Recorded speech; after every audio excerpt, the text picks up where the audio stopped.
Thank you for watching Conscious Consumer Network. The live stream broadcast is free to view. You can pause and rewind live broadcasts to catch up, or view shows at a later date by accessing our free archives of all shows. Check out our broadcast guide to see what's on. You can show your support by donating to our network support fund. Follow us on Facebook and Twitter, or subscribe to the monthly newsletter for updates. We thank you for supporting free and independent media. Good evening, everybody. My name is Mel Ve, coming to you live from Conscious Consumer Network headquarters here in The Hague. It is good to be with you this Wednesday evening, and sure, this year sure is going fast, as is this season of Dragonology.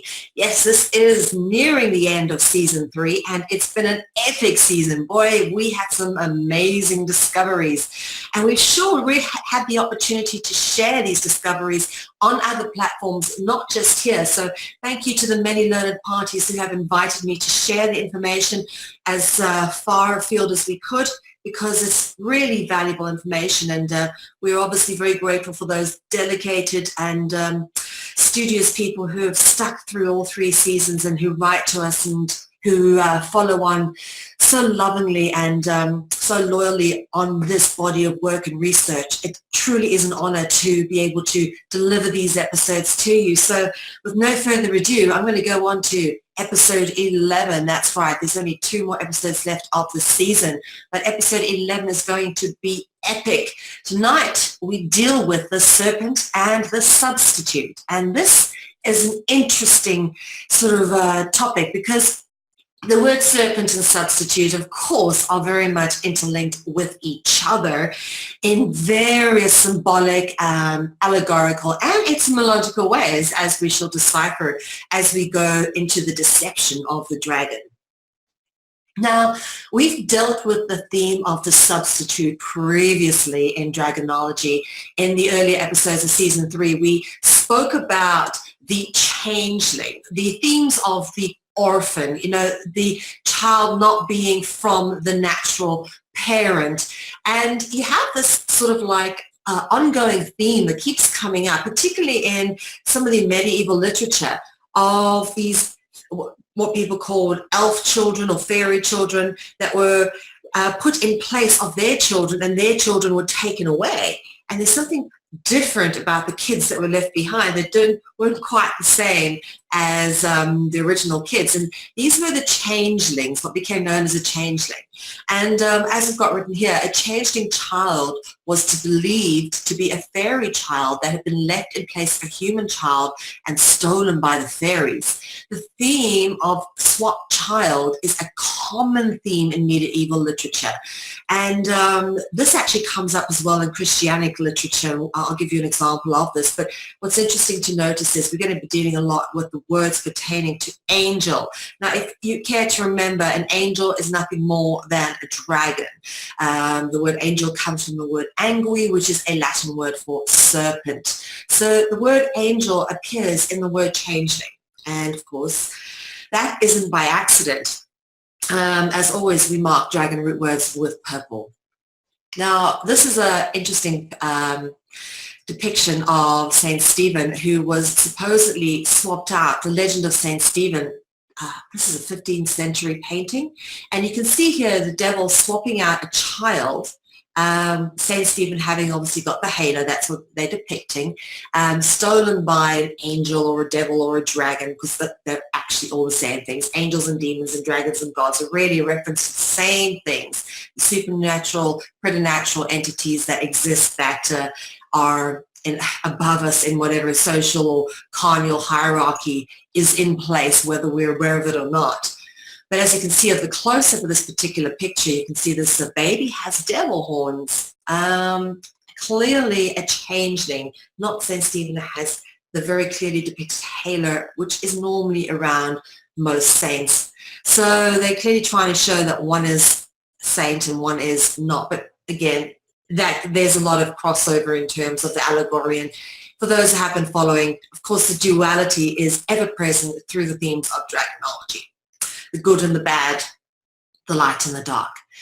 So dealing with the theme of changeling, we go into extended allegories of that. And this is going somewhere because we head into a very distinctive direction tonight, the substitute, or something in place of, or something disguising. Okay, and the substitute comes up in many ways, not just in relation to disguising of the dragon, but also disguising of the sacrifice, which we've discussed in many previous dragonologies. But what's interesting to notice is that when you start diving into this whole concept of changeling, or, for example, a substitute, you start looking at other themes in dragonology which show a lineage or some kind of hiding of who they really are. Okay, again. Now, this comes up particularly when you're dealing with the issue of the aegis. Now, for those people who have watched the film Jupiter Ascending, the word aegis was used to describe an agency of law enforcement. And very interesting there, because Jupiter Ascending has many, many interesting themes in it that are all recognizable through the course of dragonology. But you often hear people use the term, you know, we did this under the aegis of that and that and that. And what it really means is that it's a reference to being under the control, monitoring, sponsorship, or protection of someone or some group. And an aegis is also used to describe a garment worn by Zeus and Athena, all right? And this is interesting because what it shows is that if Zeus and Athena were under the aegis, they were under the protection of the dragons. And they show this very much that they were of the royal angelic serpentine bloodline by the garment that they wore. This typically is an aegis, and I'll show it to you here. It is a Gorgon's face. You can see the serpents coming off it. And there's various versions of this aegis that Athena typically wore. And we'll have a look at a couple of examples. Over here, some lovely marble carvings where they've gone to great detail to show the serpentine nature of the aegis, which is the cloak supposedly worn by Athena. Here, interweaving serpents, and in the end, he's actually holding a serpent, which seems to be linked or weaved into this cloak or this aegis that she wore. Again, here you can see the Gorgon's face with the serpents beautifully carved in on the edge of this aegis. Let's see what else we have. Here's some more versions of the aegis. Of course, the aegis is also described or depicted as scales, as one would find perhaps on a dragon or a serpent.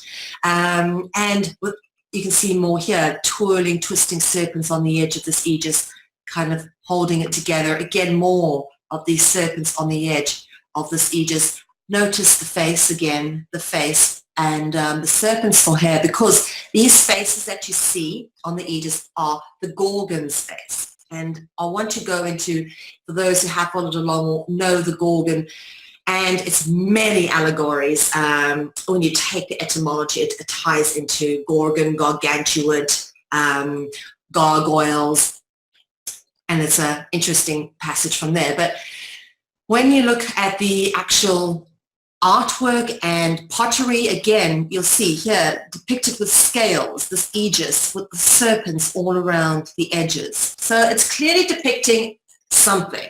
Now, I want to go back again to the saying, if someone is under the aegis of, it is a reference to being under the control, monitoring, or sponsorship, protection of someone or some group. Now, think about that when you're looking at if someone is covered up by this garment, and what it's referencing is they're under the protection of whatever is being symbolically represented. And for me, it's very clear what is being symbolically represented, which is symbols representing the dragon. The Gorgon is a very, very clear dragon symbol. And I'll get into the Gorgon a bit. But first, look where else the aegis turns up. Since we are understanding the concept of the aegis, okay, the aegis is a symbolic indicator that the wearer of the garment is of the dragon angel bloodline. And this is an interesting depiction found in the ruins of Pompeii. 1st century BC mosaic found in the ruins of Pompeii of Alexander the Great wearing an aegis. Notice the Gorgon's head there, and you can notice a few serpents coming off. Clearly a depiction of a Gorgon. So that is an aegis that he's got on his chest. and it normally sits about here, that Gorgon's head, round about on the chest, which is interesting because I'll show you where you find this logo coming up quite a lot. But here's a reconstruction of the Gorgon temple, and you'll notice again lots of serpents surrounding the Gorgon. Here's another depiction of the Gorgon, this time with wings. So it's an angelic-like being, an angel stroke dragon being, which again are one and the same. Notice the serpents coming off the head. Various depictions of the Gorgon, so you can get an idea of what the Gorgon was represented as and how it looked. Here's typically what are the stylized versions of the head of Medusa, the most famous of the Gorgons. And you'll notice again the serpents coming off, because if you remember, Medusa had serpents for hair. You'll notice here the serpents coming off the head. This is a mosaic, okay? And also interesting to notice, what are these? These little guys here are the wings that you see here, because quite commonly the dragon serpent angelic bloodline were depicted with wings either on their back or on the sides of their heads, as is the case, for example, with Attis and Mercury and Hermes. You'll commonly see them with wings on the head and wings on the feet. In fact, if you go back to these depictions of the Gorgon, you'll notice as well they've got the little folds which represent wings on the feet. Serpentipedous, meaning they are dragon-footed. Now, this is typically a stylized depiction of the Gorgon Medusa. You'll notice the serpents wrapped around her chin, again with the wings on the head. And it is what became the face of Versace, or the Versace logo. I've been through this several times for those of you who are aware. And you'll notice the Versace logo also looks like undulating snakes, the way it's kind of covered in around with that very geometric design. But you can almost imagine this as some kind of shield, because sometimes the aegis was worn on a shield or as a breastplate. And this very much looks like it could be a nice logo on a breastplate. And I think that is the intention when they created the Versace logo, is they are saying we are under the aegis of the dragon. In other words, this is how the fashion world works. And that those who get very, very big and are entitled to charge lots of money, and who get the celebrities coming to and spending money at their ridiculously priced boutiques, is because they're all interconnected into these behind the scenes occult parties, sacrifices, rituals, etc. And it's very obvious when you start to look at the symbolism that these very exclusive high-end brands use. And Versace is a good example of that. Anyway, before Versace sues me, moving on. Another example of this being behind something or being substituted as something else is the concept of the mask. And we've gone into this when we've been dealing with theatre and talking about how theatre has evolved as part of a ritual. The concept of the mask is deeply symbolic, conveying the representation of another character other than what one is. And that is what a mask does, is you are representing something else. That's why you wear a mask in theatre. And of course, theatre was developed as a form of ritual. We look at the city Dionysia in Greece. They were actually a religious ritual in honor of Dionysus, the sun god. Now, the words theatre and, of course, thespian, which is a word for an actor. Theatre has the key dragon root word THE, and thespian actually has two key dragon root words, obviously the THE, but also the SPI, which is common in spy, speak, spell. Interesting. Now, moving on a little bit, it's interesting because you go on, I've worked in mainstream media first as a model, so posing was something we did, but also then I did a lot of theatre when I was in college, etc. And pose seems to be a natural coming on from kind of wearing a mask. Okay, so you're on stage, you're posing as something else by wearing the mask. That's where the word pose comes in. And the word pose actually means to pretend to be something that you're not. That's what it says in the Cambridge English Dictionary. Pose means to pretend to be something that you're not. So you're posing as something else. But we are going somewhere with this because the etymology is very clear. You can see where our language has evolved from. The word possess, okay, obviously having the root word pose in it. To possess a body is the depositing, again posing, of a soul into an incarnate body. Possession means to occupy, have, own, dwell, live in, take hold of, and dragons are able to possess bodies because obviously they're able to do the whole dislocated incarnate soul thing. They're interdimensional, they can take on physical incarnate forms, or they can materialize from absolutely nothing, like water vapor almost. And this is, we've covered all this theming off in other dragonologies. Please do go back and watch this to see how this all ties in. But you'll notice here the words pose and possession come from this word group. So position, think about a position of royalty, for example. The king holds a position of power, okay? Interesting to start seeing where these words evolved from. Interesting to notice the word pose is also in the word Poseidon, one of the most prolific of the Greek gods. Poseidon was one of the 12 Olympian deities in ancient Greek religion and was the gods of the seas, waters, and of earthquakes and horses. Now, for those who have watched my lectures on the secrets of the Kalahari, I talk a lot about Atlantis. And Atlantis had a temple of Poseidon in the most central of the concentric rings, which supposedly made up of Atlantis. And it was actually on Atlantis that horses were first domesticated, which is why Poseidon is often shown being drawn by aquatic horses with like aquatic mermaids' tails or dragons' tails. Interesting to notice that you have the flying versions of the horses as well, being the Pegasi. But this is known as a hippocampus when it has a tail and is an aquatic horse. And normally the hippocampus pull Poseidon along in a carriage, or Poseidon is riding on the backs of his hippocampus. They're normally shown as 4 of them. Now, throughout history and in various mythological texts and artworks, references have been made to beings with supernatural qualities. Now, dragons are these beings with the supernatural qualities that we are always talking about. And these dragons who are able to enter into various incarnate forms, sometimes human, sometimes animal, and sometimes hybrid form, okay? We've gone through all of those variations and we've distinguished each category quite clearly. But the theme of actually being able to leave one body and enter into another and live in that body was very clearly demonstrated in the film Avatar. Beautifully done. Of course, this is directed by Jesuit Papa James Cameron, who also directed another very high-grossing film, being Titanic. And the Titanic disaster, again, was all plotted out, an insurance scam. It's not even the Titanic that's at the bottom of the ocean. It's the Olympus, which, yeah, do a little bit of research on that. But there were people who knew before time the Titanic was going to get sunk. There's clear indication of this in the records if you do a bit of research.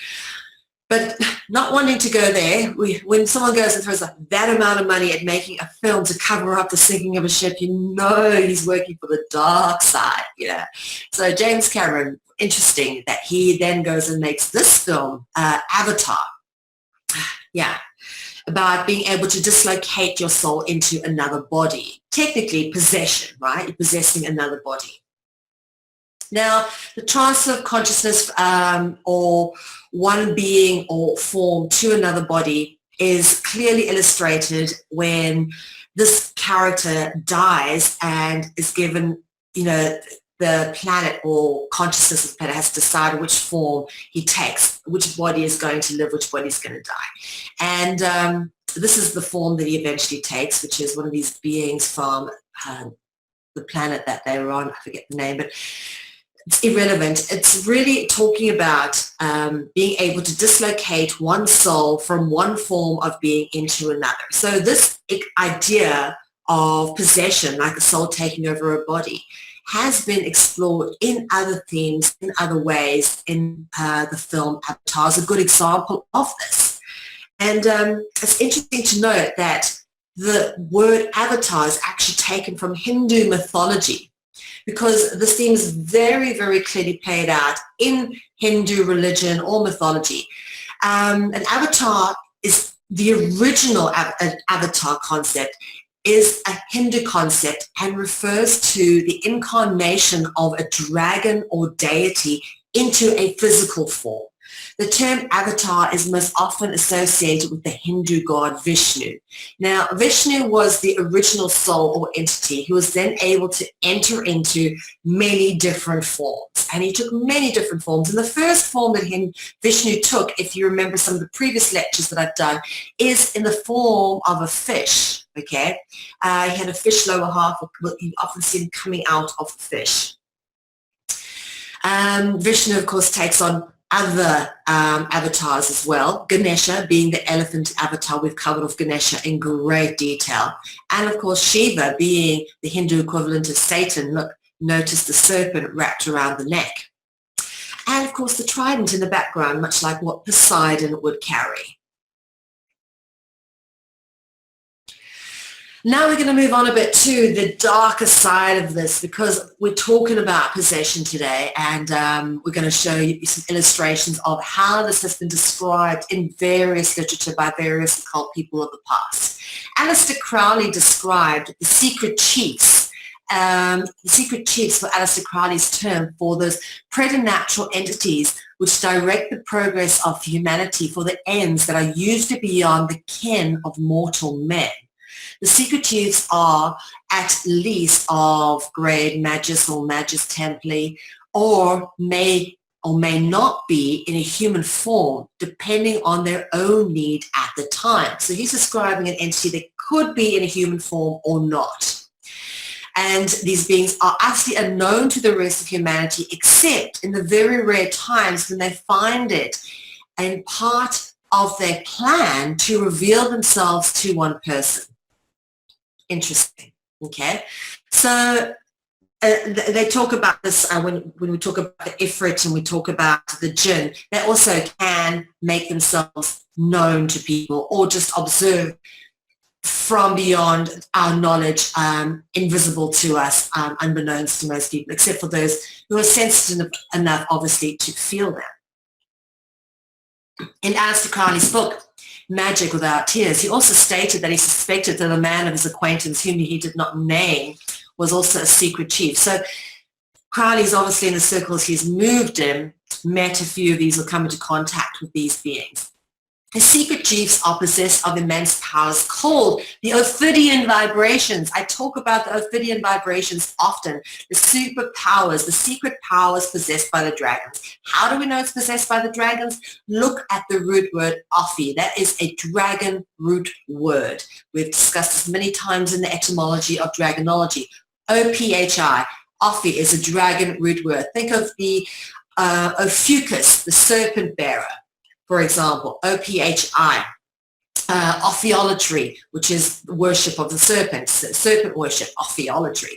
O-P-H-I is a serpent root word. It is clearly a Latin word for serpent. So the serpent vibrations, this is the immense powers that the secret chiefs possess, the serpent or Ophidian vibrations, which allow them to insinuate themselves into any desired set of circumstances, perhaps by possession, by taking over somebody's body, okay? So these powers allow the secret chiefs to induce a girl to embroider a tapestry, almost like becoming an inspiration or a muse. That's where the word muse comes from. We get the word music and museum from the Greek muses, which are also gods of inspiration, able to insinuate themselves into circumstances to inspire people to create works of music, works of art, tapestries, for example, or perhaps something more sinister like initiate a political movement to culminate in a world war, all in the pursuit of some plan wholly beyond the purview or the comprehension of the deepest and subtlest thinkers. Wow, profound. You know, I know people really have a disdain for Aleister Crowley, being one of the most evil people who ever lived, supposedly, self-proclaimed as well, that. But if you read his work, he's a very intelligent man, and a lot of truth has come out in his observations moving in these circles of the occult. Now, in various occult movements, the secret chiefs are said to be transcendent cosmic authorities, a spiritual hierarchy responsible for the operation and moral caliber of the universe, or foreseeing the operations of an esoteric organization that manifests outwardly in the form of a magical order or lodge system. Their names and descriptions have varied through time, dependent upon those who reflect their experiences of contract with them. They are variously held to exist on higher planes of being or to be incarnate. If incarnate, they may be described as being gathered at some special location or scattered through the world working anonymously. Very interesting. Now, it's interesting to note that these sort of cosmic beings are identified by various interesting occultist type figures of the past. For example, one of my favorite, Helena Blavatsky, Madame Blavatsky. She started a religion called Theosophy. Interesting to notice the dragon root word over here, T-H-E, but also the Ophi dragon root word, O-P-H-Y. Obviously the Y and I transliterate out. So two very key dragon root words in there. And Blavatsky was an amazing woman. Interesting to notice her symbolism because she's using the Ouroboros and, of course, the interconnecting six-pointed star. Look over here, we've got the circle with a cross in the middle, which is then stylized into what became the swastika. And her stuff was written long before the Nazis came into power. So it's interesting to notice all these symbolism that get used. But what I love the most is this over here. There is no religion higher than truth. Very, very interesting she writes that because her work is fantastic. I've got both the books of The Secret Doctrine, books 1 and 2. And Theosophy was a blend of Western occultism and Asian philosophy, proposed the existence of a secret chiefs, secret chiefs called the Great White Brotherhood. That's what she refers to them as. Now, later offshoots of the Theosophical system use the terms ascended masters. Now, the ascended masters are those who are believed to be spiritually enlightened beings who in the past, in their incarnations, were ordinary humans, but who have undergone a series of spiritual transformations originally called initiations, perhaps through a lodge system, perhaps on this dimension, or perhaps in another dimension, supposedly. Now, this brings us into the whole New Age occultism of the Ascended Masters, and there are many of them, I tell you, and we have come across many cults, particularly here in the Netherlands, who are dedicated to various sects of these Ascended Masters. We've got those who are dedicated to, we've got Jesus Christ in here, Joshua Cool, Zoroaster, and they really do work in everybody. I'm sure we'll find Melchizedek, Merlin, Saint Germain, somewhere in here we've got Babaji, I'm sure, but that's, we've got the whole lot thrown in there. The New Age Ascended Masters, Hermes, Trismegistus, Hathor, Ganesha, a whole lot are thrown into this sort of like what should be a one world religion type cult-ish thing. And it's very, very dangerous. We urge people obviously to stay away from these type of cults because they're just another form of the mental prison we're so desperately trying to escape. Now, the New Age cult figures, such as those referenced as the Ascended Masters, the ones that I believe to be out there interacting through various forms, are nothing other than dragon or angelics who are entities which derive the energy from worship and sacrifice. And of course, this is how they've reinvented themselves through time in various forms to get this looshing of energy that they thrive off, this low vibrational qualities that come from worship and sacrifice, which is the food that they eat. It's literally dragon food. Now, it's interesting because you've got the interesting mystical systems in every religion. For example, the Kabbalic system is mystical Judaism. Sufism is, of course, nothing more than mystical Islam. And in certain esoteric teachings of Islam, they are said to be a cosmic hierarchy consisting of 7 degrees. And these beings are said to be able to assist the progress of those who approach them. This is what we talk about when we talk about the quintessential contract with the devil. You're able to contract with these beings and extract favors from them, but there is always a price, and they may make requests of you. These requests may not be in the greater benefit of humanity, but that is the price of selling your soul to the devil. Now, talking about the devil, we move on to the interesting area of possessions, okay? Being possessed by something. We've all seen The Exorcist, various depictions of this that Hollywood has rendered forth. But dragons are spirits, okay? They can be in spirit form or they can be in physical form because they are multidimensional, interdimensional beings. And they can use human bodies as avatars to interact with the physical world. All right, so they can actually take over a physical body. Now, there's various depictions of this throughout popular culture. This is an 18th century artwork where it shows possession of a woman with like a demonic entity sitting on. We noticed this horse figure in the background. I thought that was real interesting since we were talking about horses earlier. Horses always come up.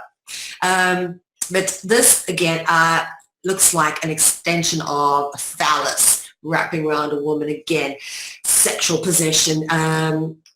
This is a whole other area we won't go into today, but yeah, there is that as well. Entities that latch into you through sexual intercourse. Now, the Book of Enoch is interesting because it talks about the Nephilims, which shall be called evil spirits. We're going to get into the word evil a little bit today and what that really means and what it translates and unpacks out to. Evil spirits, when they come to live on earth, evil shall exude from their flesh because they were created from a mixture of mankind and the watchers who fly above. Okay, love that, the watchers, right? Those who watch down on humanity. So clearly they're made of a mixture of the dragons and mankind, and these are the kings and queens of today who obviously are shape-shifting dragons. Now we look at the word exorcism. This comes up a lot when we talk about people being possessed. We've seen many films about The Exorcist. It has been redone many times about someone who gets possessed and then they need to be exorcised by a priest. And this actually is a depiction of a Jesuit priest, interestingly enough. Notice the demons over here hovering around in the background, the cross directing its power at this possessed being. But what's interesting to notice is the word exorcism, or to exorcise an entity out of someone, is not written the same way you would write if you were, for example, going for a jog type of exercise. No, there's a special kind of spelling. Now, the process that references is exorcism. We're talking about the exiting of the orc, okay? Look at that, ex-orc. That is what an exorcism is. It's exiting of the orc or the orcus. That is what this is known as. An orcus in Roman religion, we're talking pre-Christian Roman religion, was a Roman god of the underworld. So a demonic entity, demonic being. And orcus obviously contains the key dragon root word, or. We've covered that off. It is the most common dragon root word we come across. Now here's various depictions of the orcus, how it has been depicted. Now notice the mouth theme. We're going to cover off the mouth theme going forward again, but orcus is normally depicted as a massive mouth. Now this is one of the carvings at the Garden of Bomazzo, which I'd love to go and see in Italy, actually created by Pier Orsini. Now the word Pier is a dragon root word, and Orsini has the dragon root word or in it. And the Orsini family are, of course, responsible for putting, I think it's 4 popes from their family bloodline. They are what we call black nobility, papal royalty. And this is the gardens of Bomazzo that they created in the 16th century, which have been restored in recent years. Absolutely amazing sculptures. But all the sculptures there come out of mythology, come out of, and actually do represent the dragon, interestingly enough. So go do a bit of research on the Garden of Bomazzo if you're not actually able to go there and see some of the sculptures, if anyone's interested in that. Now, other interesting depictions of the hellmouth kind of, or orcus mouth, which, is able to open up and eat human beings. And of course, these dragons are depicted as devouring human beings, devouring babies. And this is obviously done through the process of sacrifice. But when you go to hell, they talk about being eaten by hellmouth, the dragon's mouth, okay? Very interesting. Go Google hellmouth and see how many Christianic artworks there are from the medieval ages and the 18th century, particularly. And it's a very scary depiction of hell. Hell is this mouth that's going to eat you, and that you're going to be eaten alive by this hell-like monster, which is a big mouth. Now, interesting, the word oral has the O-R dragon root word. Also, the A-L is a very key dragon root word. That is the Arabic transliteration of the E-L, which is the Hebrew translation of the I-L, which is the Latin translation. So Il, L, and A-L. So oral, okay, contains the key dragon root word or. Now, this is very interesting because the word oral, as you said, is linked to mouth. Of course, we've been dealing with the mouth theme with the orcus. But when you're talking about the dragons, they're quintessentially described or known as the talkers, that which gave us our language, our articulation, our assonance, the way we go about communicating.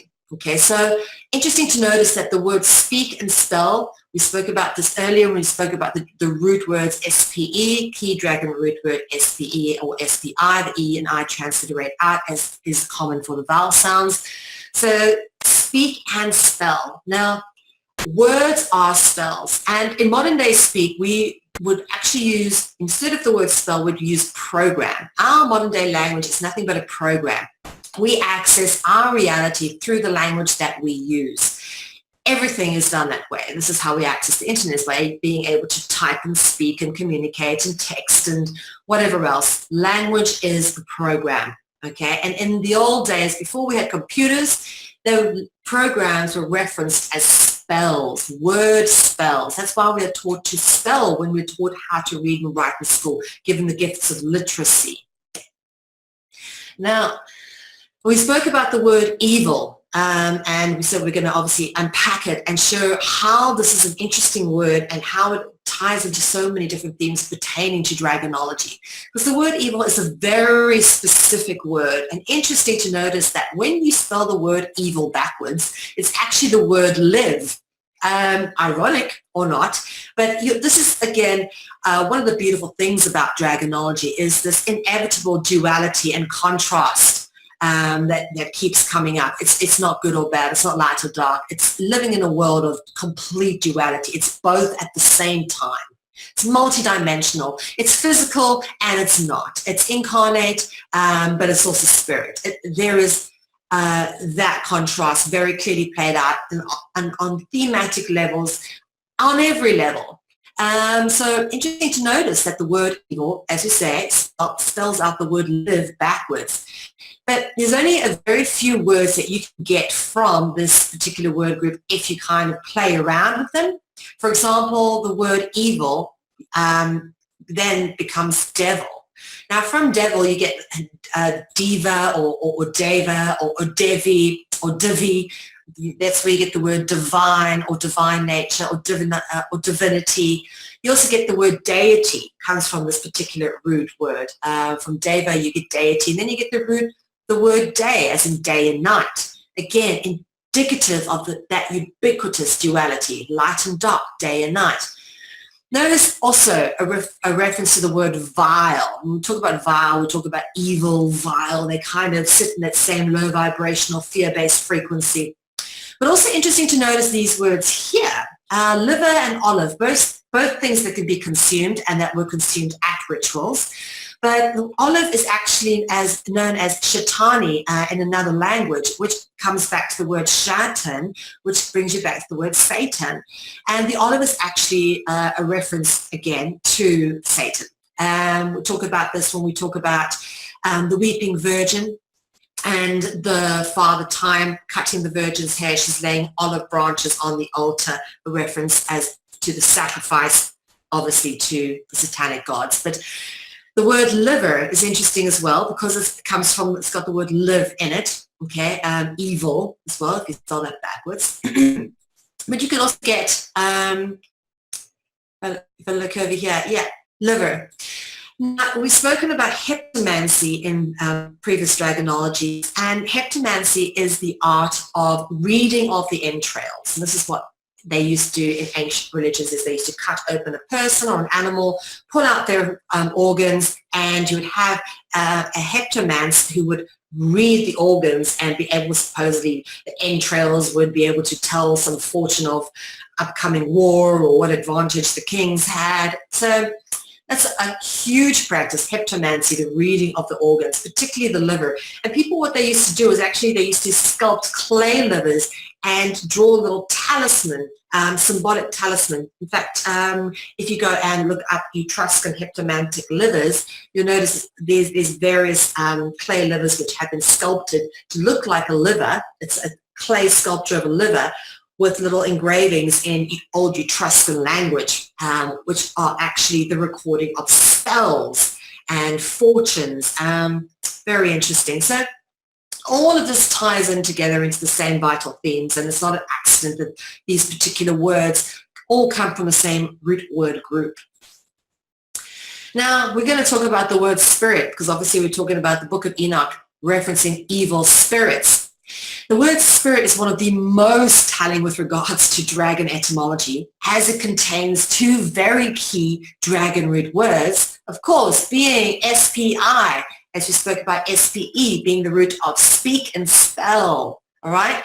SPI, a key dragon root word, but also the word writ, very key. Let's go and have a little look. SPI, okay. The key root word in dragon etymology, as we've already spoken about, and it turns up, for example, in the word spy, to look, okay, to peer. Then, of course, spiral. Dragons or serpents are often depicted as spirals. Speak, spell, spit, as in spit venom, like a serpent would do. Spin, sin, six, and sex. And that's how it kind of evolves out. Look, the six-pointed star, for example, as we saw in the Blavatsky depiction. The word writ, also a key dragon root word, is present in important words such as ritual, rite, as in a religious rite, right as in right and left. Again, a depiction of the duality, right and left, the opposites of each other, okay?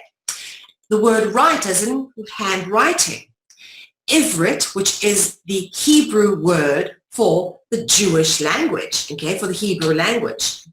We talk about writing Ivrit, right? When we write Ivrit, we're writing Hebrew. Ifrit is Arabic classification of a jinn or a dragon or an angel. Ifrit, also with a writ word there.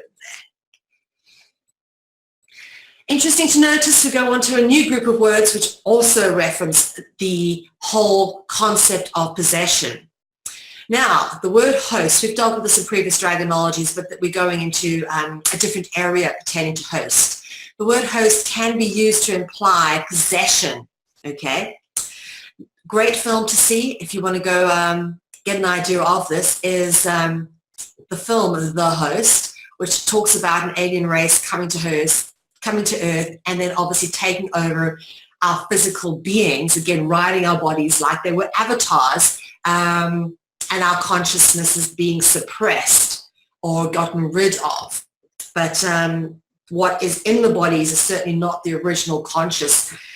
Again, very interesting. So this is a film for you guys to do a little bit of homework into this whole avatar concept again. But what we're doing here is we're going to look at in terms of playing host or hostess to someone in your home. Think of your body as your temple, your home, okay? And this is where the whole concept of playing host to someone in your home, because somebody comes into your home, okay, as a guest in your home. Now, interesting to notice that the word guest and ghost are etymologically cognizant with each other, but you start looking at, this is very interesting. The word hostile, obviously, has the root word host in it, but look at the name, the Lord of Hosts. It actually occurs 261 times in the Old Testament.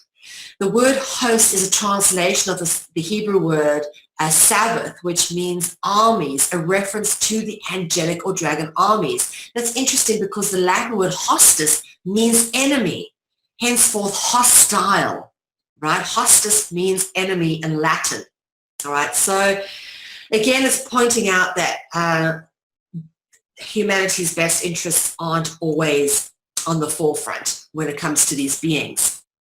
They are hostile towards us. It's a hostile takeover of our bodies. Hospitality, all right? This is interesting. Hospitality refers to the relationship between a guest, okay, etymologically cognizant with ghost, between a guest and a host, wherein the host receives a guest with goodwill. We allow a being into our body or into our temple, which is the home in which our soul lives in. Our body is the home in which our soul lives in, okay? So you see the reference there. Etymologically, it is derived from the Latin word hospes, which can mean host or stranger. Okay, so hospes informs, beg your pardon, hospes is a form from hostis, meaning enemy or stranger. So having a stranger into your home, being hospitable to a stranger. But host or hostis can actually reference an enemy. Now the word stranger comes up again, so don't forget that. We'll be dealing with that a bit. But this is interesting. Bringing the boar's head in, often seen in heraldry as a symbol of hospitality, often representing that the host is willing to feed the guest. Okay, so the looshing off of energy comes up again, this whole concept of hosting someone in your home and feeding them your energy, allowing them to stay in your home, and of course that energetic exchange concept. This brings in the theme of the Hospitalia, because this is an interesting place to go with this. For those who don't know what the Hospitalia were, the Order of the Knights of the St. John of Jerusalem, also known as the Order of the Hospitalia or Knights of the Hospitalia, is a medieval Catholic military order that continued into the contemporary order known as the Sovereign Military Order of Malta, which remains a sovereign military order subject to international law. And of course, this is what were known as the Knights of Malta, the Knights of Rhodes, and they can also known as the Knights of St. John. There's various distinguishing elements of them, but they are obviously distinguished by having this cross. Okay, notice the cross is their distinguishing symbol. It comes up again and again and again. For example, in the hospital logo, you'll notice that that's where the cross is. The word hospital comes from the word hospitalier, because of where these guys started, the first hospitals, okay, which was interesting to know. A hospital is a healthcare institute providing patients with treatment and with specialized medical and nursing staff and medical equipment. The word hospital obviously was derived from the word hospitalier, and this is evidenced by the use of the red cross, which of course comes from these symbols used by the knights. We've covered what these symbols mean in previous dragonology, so I won't go there tonight. But this cross symbol again turns up in the form of the red cross. The International Red Cross, we're talking about the international organization. Supposedly the Red Cross is a humanitarian organization, but not really. We won't go there, but this is actually an organization which is in secret owned and operated by the Knights of Malta, the Knights of St. John, the sort of Royal Catholic orders of the Knights that, you know, kind of run everything from behind the scenes. An example of this, of course, being the St. John ambulance services, St. John's Eye Hospital in London, for example. All these medical institutions, notice how similar this logo is to this logo. Of course, you've got the double circle with the cross in, here the double circle with the cross in it.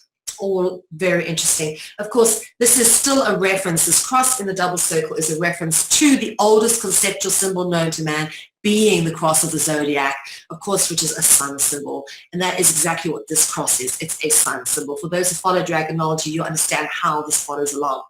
But so it's interesting to know, and I do want to talk a bit about the etymology here because this goes to an interesting place. Again, it shows just how much our etymology that we take for granted is actually rooted in the origins of where the hospitals and stuff came from.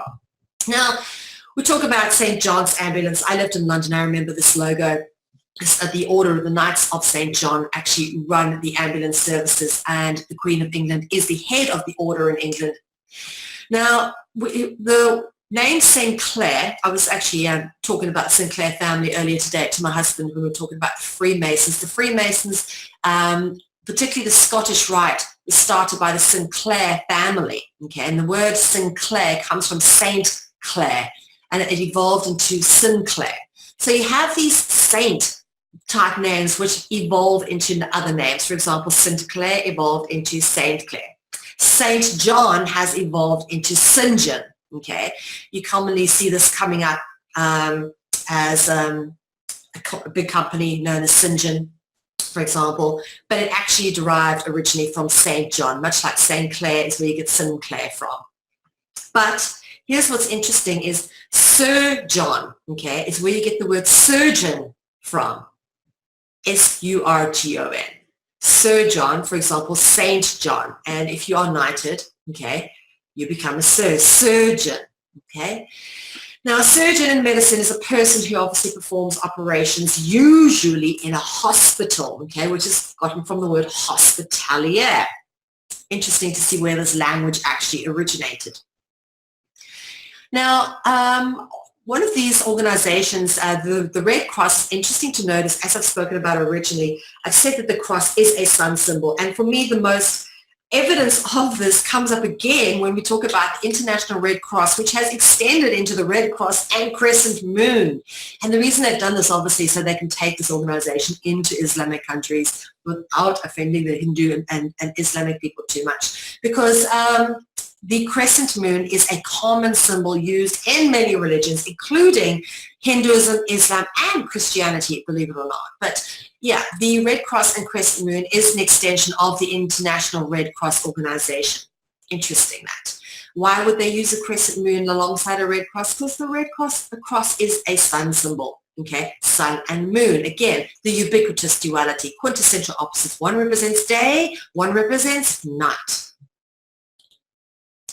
Obviously, I told you to remember the word stranger earlier. We're going to be dealing a bit with the word stranger. We've dealt with this in previous dragonologies, but let's unpack it just a little bit more, because when we're talking about having a host in a body or a strange, for example, we talk about possession, you have a strange entity enter into your vessel, your home, your temple.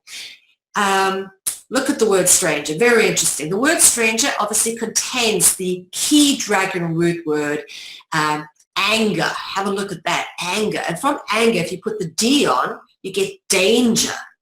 Ooh, interesting, these themes. So anger and danger, very low frequency words, very much in the fear-based paradigm. Now, look at the word manger. Of course, Jesus was born in a manger. Angel. Of course, we spoke about this. You've got the root word A-N-G-E, A-N-G-E. Now, from angel as well, or anger, you get the word anguish. Now, anguish actually comes from the Latin word angui, without the H, and the word angui is a Latin word for serpent. Of course, from this word group, you get the word Anglo, as in England, and that's where you get the word English from. And you even get the word, so you've got this E-N-G, okay, that's the A transliterates out into the E, that's what happens with vowel sounds, and you have it turning up in the word revenge or vengeance, okay, E-N-G-E, okay, E-N-G-E, that dragon root word for angel in there.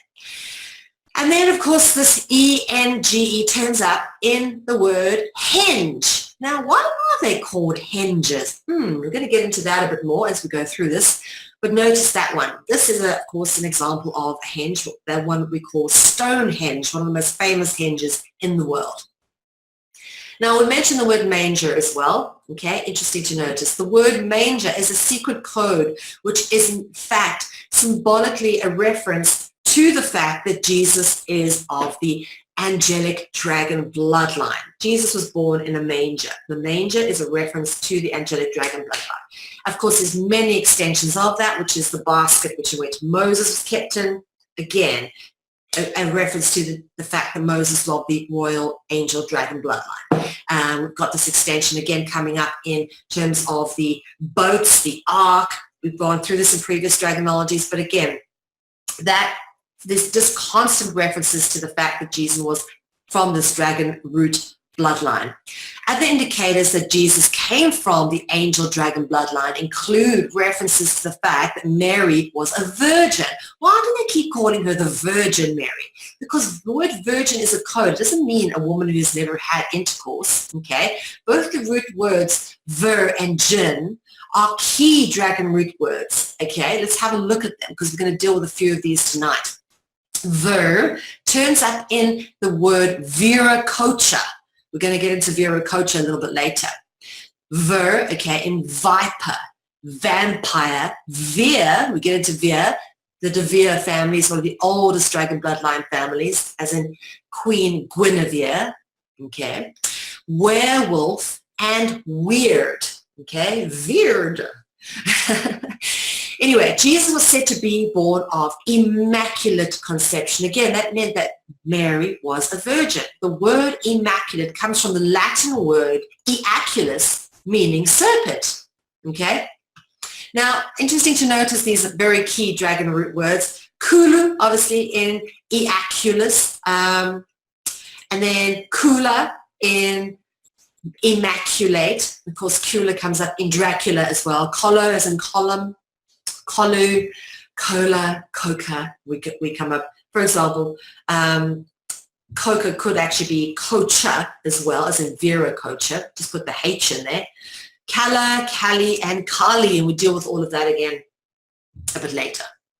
Let's deal with viracocha first, okay? Viracocha was considered to be the creator god, and he was the father of all other Incan gods. So this is a Mesoamerican god. It was said that he formed the earth, the heavens, and all living things. He traveled far and wide, teaching humanity and bringing them the civilized arts. Now, the civilized arts are thought to be things like reading, writing, script, agriculture, farming, fishing, all those that's the civilized arts. So he's thought to have brought in civilized arts before he headed west across the Pacific, never to be seen again, but promising to return. In his absence, lesser deities were assigned the duty of looking after humanity. Interesting to notice Viracocha holds in his hand, of course, serpents. And the serpents tend to have little birds' heads on them, which is interesting because, again, the bird, in many of its forms, is an extended theme of the dragon. This comes up again and again for those who have been following on a dragonology. Now, look at the word viracocha. Very interesting. We've already spoke about this. Ver, okay, as we spoke about, key dragon root word, links into many other key words, including viper and Venus. And then kocha, as we've already spoken about, breaks down into the key dragon root words, coca, kolu, kala, kula, for example. And there are various extensions of that. For example, here are the words that come from this group of root words: column, Columbus, Columbia, colon, collide, collude, collar, Coca-Cola, interesting, Dracula, immaculate, ejaculate, cloud, clown, California, Kali, and Kalia. That's when you start talking about the Hindu gods.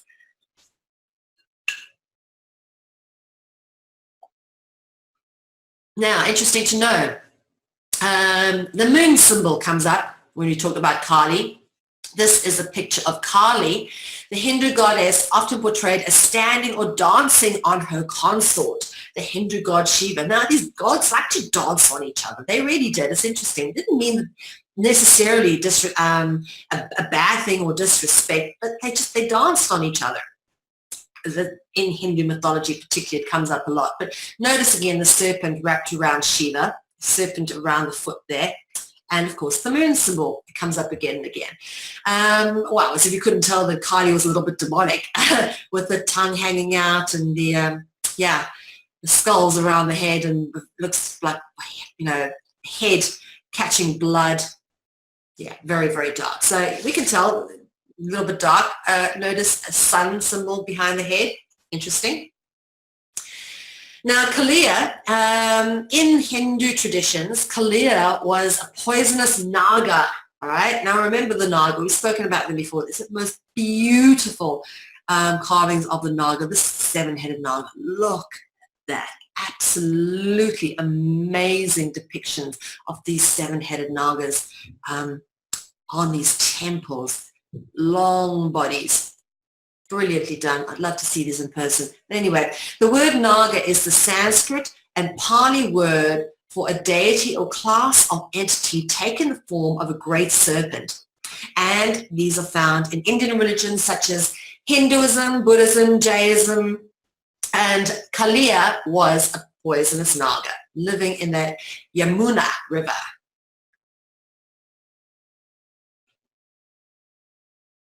Now, Krishna is also, we're talking about these gods dancing on each other. This is an interesting thing because Krishna, who is the Hindu version of Christ, Krishna is depicted as dancing on the subdued naga Kalia. These are the various depictions. And these are the serpent maidens that worship Krishna as he dances on the head of Kalia. Interesting to notice. And here they're depicted in water. Here they're kind of not depicted in water. This could be water. I'm not entirely sure, but you can see that's a very interesting depictions of them. This is an 18th century depiction of Krishna dancing on Kalia, and this is a 16th century depiction. Now, this is the modern day versions of this. Okay, this is an actual sculpture showing Krishna dancing. Krishna, of course, now having serpents around him in his arms, okay, dancing on the naga. This naga looks to have not more than 7 heads, actually, but holding up the naga's tail. Now, this is a ceremony done in the river where the naga with the many heads is brought into the river, and someone representing Krishna supposedly dances on the naga, but you've got a whole bunch of people here obviously moving this naga-like platform through the river as part of a ritual indicative of this Krishna's dancing on Kalia. Okay, let's deal with the words weird and strange because they have come up as in stranger and weird from veer and viper and that root over there. So the words weird and strange are synonyms, often referencing that which is unusual or hidden, or is an acute reference to the word occult. Okay, you can certainly be said that a lot of weird and strange things go on in the occult. Now, the word occult quite literally means that which is hidden. That's literally what the word occult means, that which is hidden. Of course, we spoke about the root word for stranger, of course, anger being in there, and of course you put the D on the front, you got danger. Interesting that these are all very sort of negatively polarized words, very low vibrational frequency words. Stranger, danger, anger, hostile. They're all kind of linked together. Now, let's look at the word weird and strange because they've got some interesting roots, as we've already discussed. Weird, as we've spoken about, comes from a very interesting dragon root. We've spoken about, of course, werewolf and veer, the De Veer family, and from veer, V can transliterate into F, as it does from the Germanic into the English language, which you get fear, and then, of course, the P can be said as an F sound when you put an H next to it, so the F and P transliterate out into each other. So from fear, you get pair, and also you get fairy, you get the kind of boat, which is the fairy. Again, the boat symbolism comes up. The god Phaeus in Greek mythology, the god Pan, pain, and paint. Of course, a negatively polarized emotional vibration like fear, pain, etc. Now, strange contains, of course, the dragon root word A-N-G-E for angel, anger, ranger, as in Power Rangers. They just brought the Power Rangers back out again. Wonder why. Anyway. And as we've spoken about, the word henge contains the dragon or angel root E-N-G-E, okay? And E-N-G-E is found in the word engel. And engel is the Dutch word for angel, okay? Engels is actually the Dutch word for English. Interesting that. So henge is a reference to Neolithic earthworks, which sometimes incorporate standing stones. Okay, many henges all over the place in Europe and in Britain. Henges were constructed as a temple complex for the purposes of ritual and sacrifice to angels, stroke dragons, stroke gods, stroke deities, whatever you want to call them. That's what the purpose of these henges were. Okay, there's many of these henges all over the show. With some of them, they've had stones brought in from very far away, almost looked like they were carried by giants. Many people claim in ancient myths that the giants helped Merlin construct Stonehenge.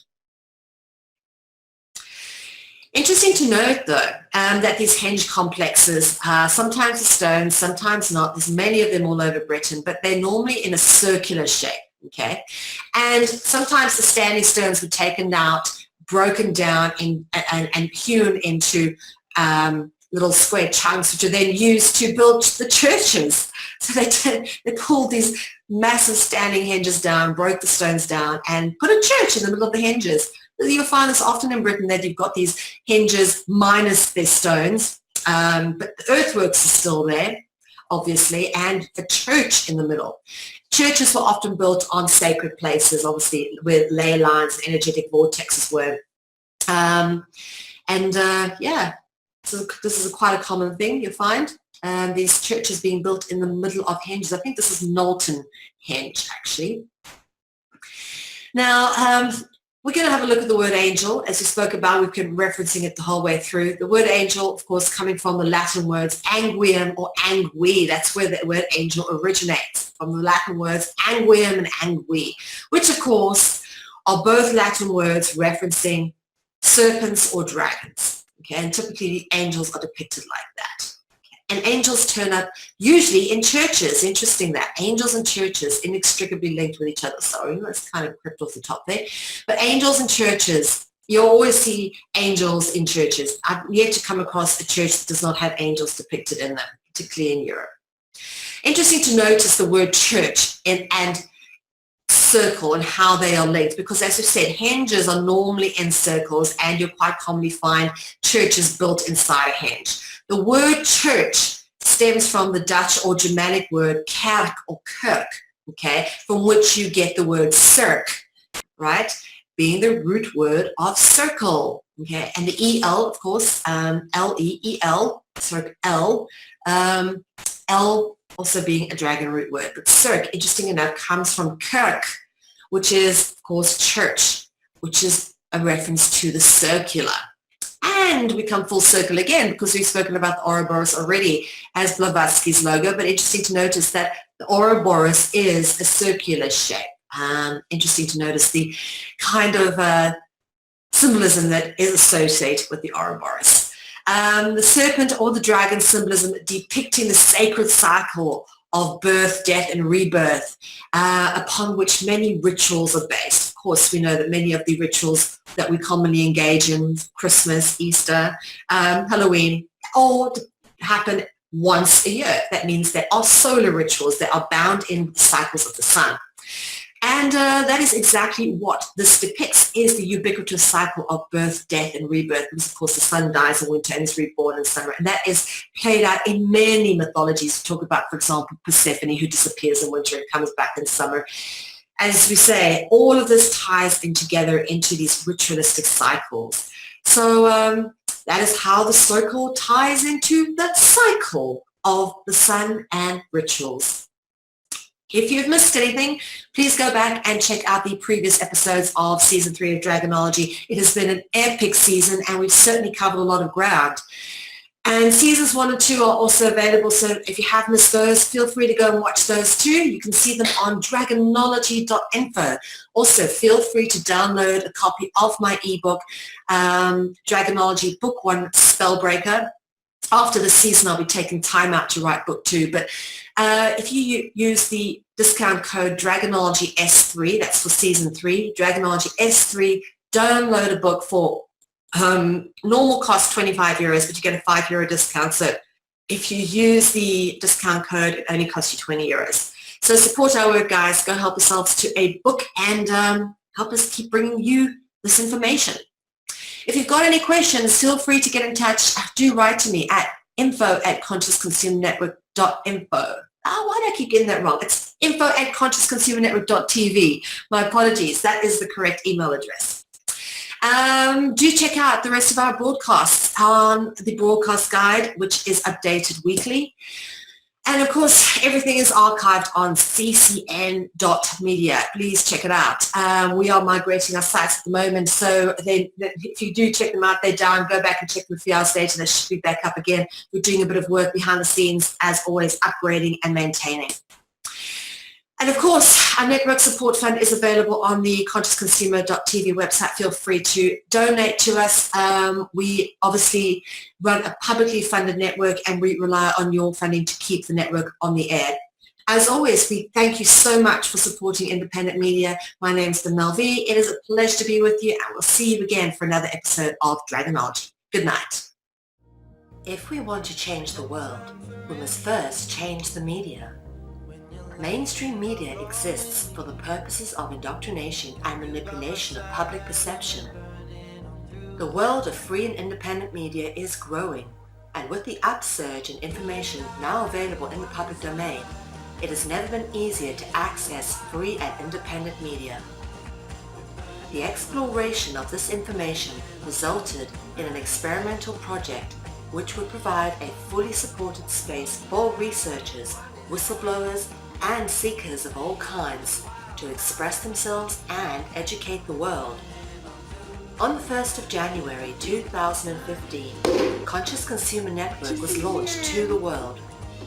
Nobody thought we would make it this far, but CCN is the longest running free and independent media network of its kind. CCN is a unique collaboration of hearts and souls, bringing you information from different perspectives to educate and inform.